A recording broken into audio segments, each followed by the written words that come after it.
13 on Your Sidelines, sponsored by Davenport University. Get where the world is going. Ooh, that's pretty good. Can be louder than that. Come on. Nice. This is our first week with 2 cheer teams in the studio. Man, they're bringing the energy. It is our favorite night of the week. Somehow it is week 4 already. You know the drill. Welcome into 13 on Your Sidelines. I'm Jacob Seuss. For the first time this season, like I said, we have 2 teams here in the studio with us. We're going to start by welcoming the cheerleaders from Grant High School. Let's hear it, guys. Very nice, but we also have Hopkins in the house tonight.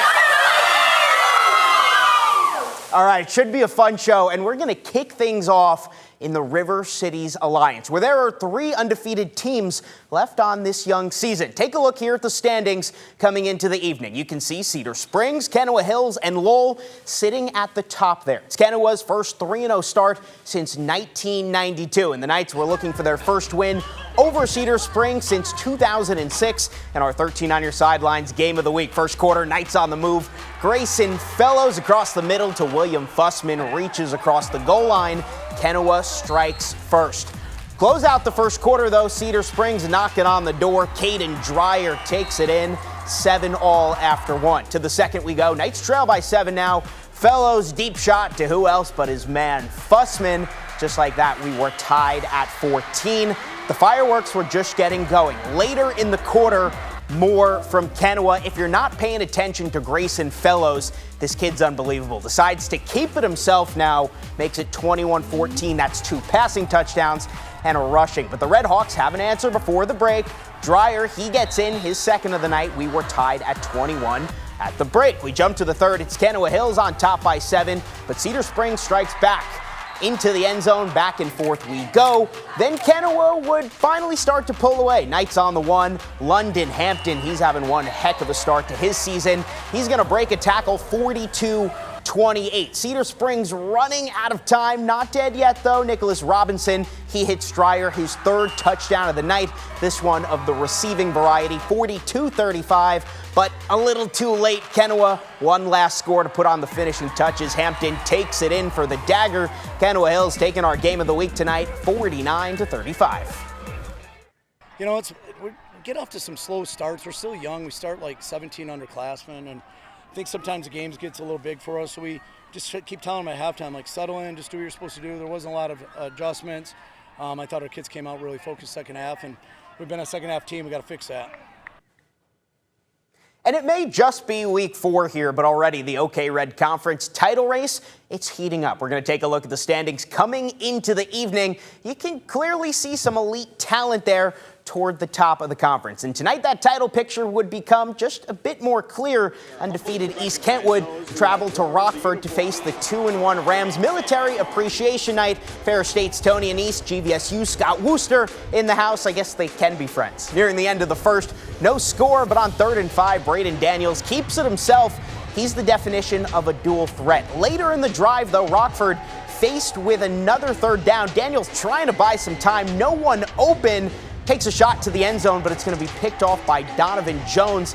Big stop there for the Falcons. Rockford comes away with no points. But the Rams defense, they came to play tonight too. 3rd and long for EK. Drew Ram comes up with the sack for the Rams. How fitting is that? And still no score in the second, but not for long. Peyton Peoples goes to his left. He's got a block, and he's gone. 19-yard score. Rockford breaks the ice in this one. 7-zip for the home team. The Falcons would answer, driving the field, but faced with a 4th and 1 in the red zone. The Rams D-line gets home in a big way. Loss on the play, turnover on downs. The Rams took a 14-7 lead into the break, get a big conference win tonight, taking down the Falcons 28-15. So big win there for Rockford. And as we move on here, 2 more teams in that OK Red title race. Granville and Caledonia. The Bulldogs and Scots, they've met 12 times before tonight, with each team winning 6 of those games. So that's about as evenly matched as you can get. So it's time to see which of these 2-1 teams would come out on top. We're going to start things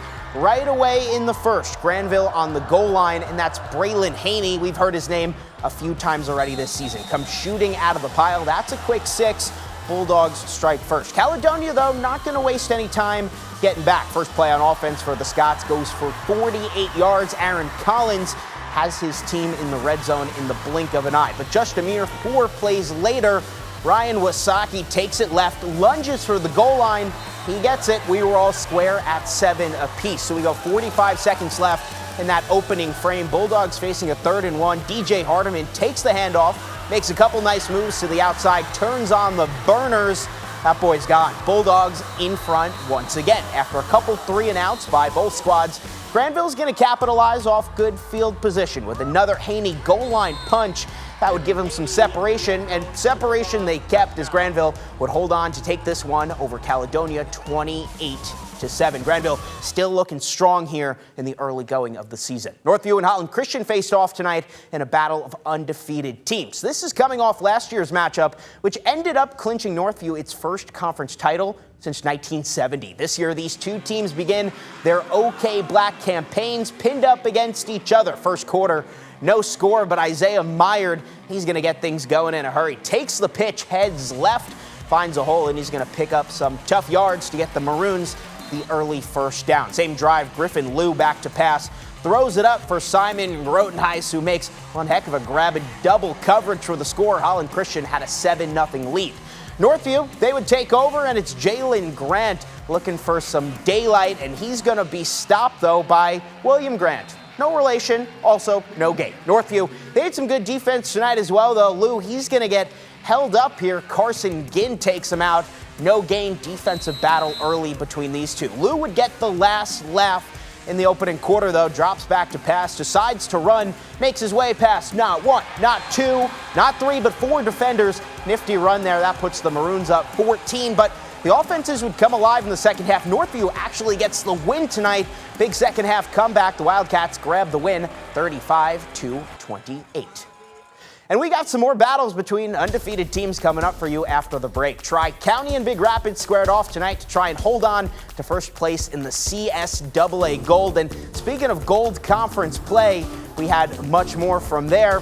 Conference play getting started tonight. We're going to find out if Zeeland East or Unity Christian would come out on top.